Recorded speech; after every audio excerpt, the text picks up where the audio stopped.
In this video, you'll see how to integrate your data sources into AWS Systems Manager OpsCenter using Amazon EventBridge. With this solution, you can set up simple EventBridge rules that monitor events and alerts in OpsCenter, where on-call operators have tools to investigate and remediate common issues with AWS resources.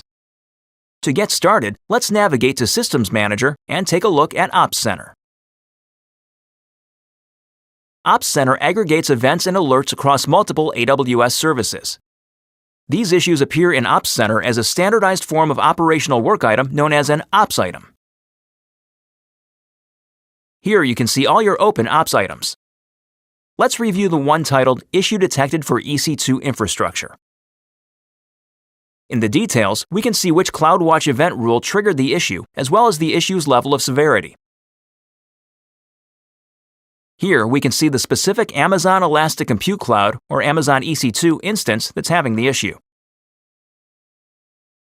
OpsCenter allows us to run automations on Ops items to resolve problems like this one. We can choose what we need from the list of AWS-provided runbooks. For instance, we can restart the EC2 instance. As you can see, the instance successfully restarted, so let's move on. Next, let's navigate to AWS Config to see an example compliance rule we'd like to onboard to OpsCenter. AWS Config continuously monitors our AWS resources for compliance with our desired configurations. In this case, we have a rule that specifies a desired instance type. The parameters show that EC2 instances must either be t2.micro or t2.small. Now let's use our config rule as an example to show how we can automate the creation of Ops items for any service that publishes events to Amazon EventBridge. We'll create a rule that generates an Ops item whenever AWS Config detects a non-compliant EC2 instance size. Here, we'll specify the event pattern.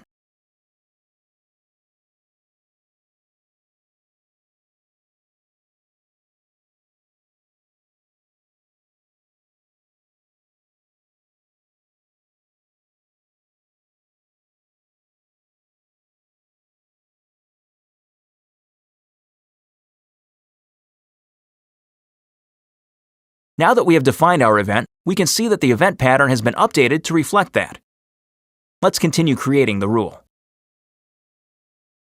Since we are generating an Ops item every time this rule is triggered, our target will be SSM Ops item. Let's configure our input.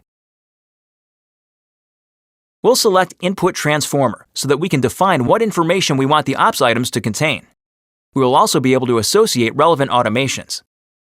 You can familiarize yourself with the input path schema by referring to the Amazon CloudWatch events documentation.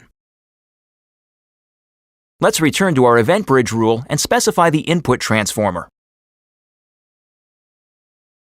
Likewise, you can familiarize yourself with the input template schema by referring to the Ops item API reference documentation.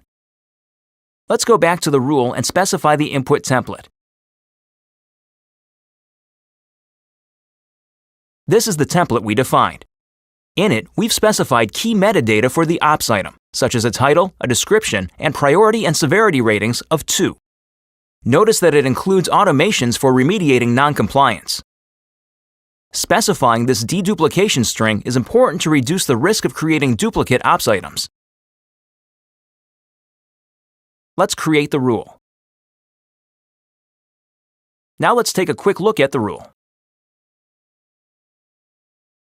We can see from our event pattern that our source is AWS Config, that we are specifically looking for compliance changes, and that the predefined rule is desired instance type.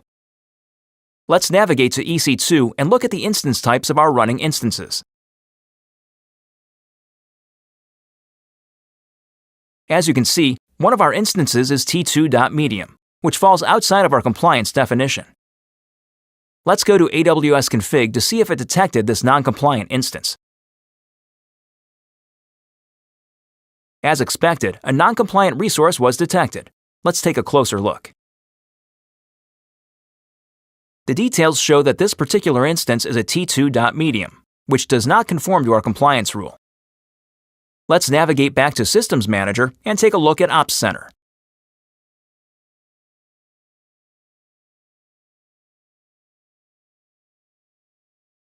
Let's take a look at the newest Ops item.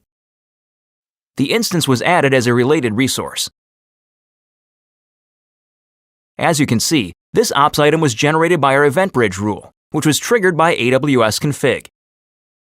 Finally, you can click Related Resource Details to see all the information for the instance. The Ops team can now investigate this item right from OpsCenter and potentially run an automation to remediate the issue. You've just seen how to integrate your data sources into AWS Systems Manager OpsCenter using Amazon EventBridge. Thanks for watching. Now it's your turn to try.